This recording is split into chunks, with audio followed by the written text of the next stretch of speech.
Ya, kembali lagi bersama saya, Jangmin.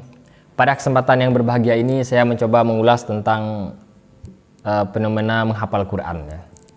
Salah satu fenomena yang agak menyedihkan di kalangan anak muda zaman sekarang yaitu tren menghafal Quran. Di mana banyak sekali anak-anak kaum muslimin menghafal Quran. Sementara, di sisi lain mereka meninggalkan kewajibannya mempelajari syariat. Bahkan mirisnya lagi, mereka hafal 30 juz. Tapi awam soal perkara agama. Saya kira ini perlu diperbaiki. Sejatinya menghafal Quran itu tidak salah, justru itu sangat bagus. Sejarah mencatat bahwa ulama-ulama kita yang hafal Quran itu sangat banyak.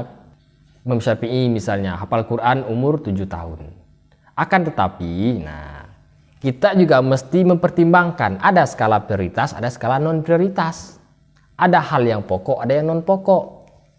Ada yang pokok, ada yang tersier.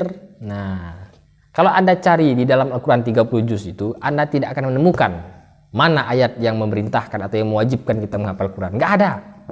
Nggak percaya, cari sendiri. Di dalam Islam, kita hanya diwajibkan mempelajari 3 disiplin ilmu. Dan ini wajib bagi semua muslim. Yang pertama apa? Tauhid, mengenal Tuhan. Fikih, supaya ibadah itu benar. Yang ketiga tasawuf. Tasawuf itu membangun hubungan baik dengan Allah, hablum minallah, dan hablum minannasnya baik. Orang-orang yang hafal Quran tapi tidak belajar ketiga pokok ini, itu ibaratkan orang yang sholat tahajud tapi tidak sholat subuh. Mengerjakan yang sunnah tapi yang wajib ditinggalkan. Kenapa saya analogikan dengan sholat tahajud? Karena sholat tahajud itu berat. Kebanyakan orang susah untuk bangun sholat tahajud. Bangunnya susah, tantangannya gak main-main, harus melawan kantuk di sepertiga malam. Luar biasa itu. Begitupun dengan hafal Quran. Susah, capek, Qurannya tebel, apalagi belum waktu murojaah, banyak. Kita butuh effort yang luar biasa untuk menghafal Al-Quran. Ini kan di mata orang istimewa. Akan tetapi sayangnya dia hanya tahajud tetapi tidak sholat subuh. Begitupun dengan menghafal Quran. Dia mengerjakan yang sunnah tapi yang wajib ditinggalkan. Na'udzubillah min zalik. Fenomena menyedihkan ini biasanya saya lihat terjadi di kalangan anak muda yang baru hijrah kan. Bahkan terjadi juga di kalangan mu'alaf. Saya melihat ini terjadi secara sistematis, terstruktur dan sistematis. Hal ini awal mula dilatar belakangi oleh kesalahpahaman masyarakat. Masyarakat menganggap orang hafal Quran itu luar biasa, orang hafal Quran itu istimewa, orang hafal Quran itu seperti itulah.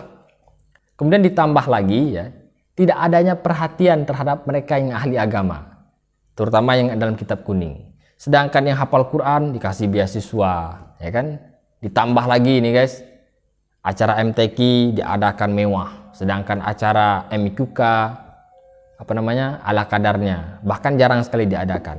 Itulah sebab saya sebut terjadi secara terstruktur dan sistematis. Oke, saya harap yang menonton video ini tidak marah karena saya sendiri pun juga hafiz Saya tidak bermaksud untuk menghina Anda, tapi saya ingin meluruskan pandangan masyarakat yang sudah terlanjur keluar dari relnya. Oke. Terakhir sebagai seorang yang hafal Quran, saya ingin menyarankan kepada Anda. Saran saya, kalau mau ngapal Quran dimulai dari kecil. Kecilnya fokus ngapal Quran. Nanti kalau sudah besar baru belajar ketiga disiplin ilmu yang saya sebutkan tadi. Tauhid, fikih, tasawuf. Kemudian dilanjutkan dengan belajar tafsir. Supaya apa? Supaya yang sudah dihafalkan bisa dijelaskan kepada umat dan menebar manfaat dunia akhirat. Itu. Jangan sampai kecil nggak ngapa-ngapain, tapi pas besar MTS aliyah ngapal Quran. Sampai-sampai tidak belajar yang syariat, sampai-sampai tidak belajar yang wajib. Lebih anehnya lagi, kuliahnya jurusan kedokteran. Kan nggak nyambung. Fungsinya ngapal Quran itu apa? Kalau masuk ilmu tafsir, oke lah, masih terpakai.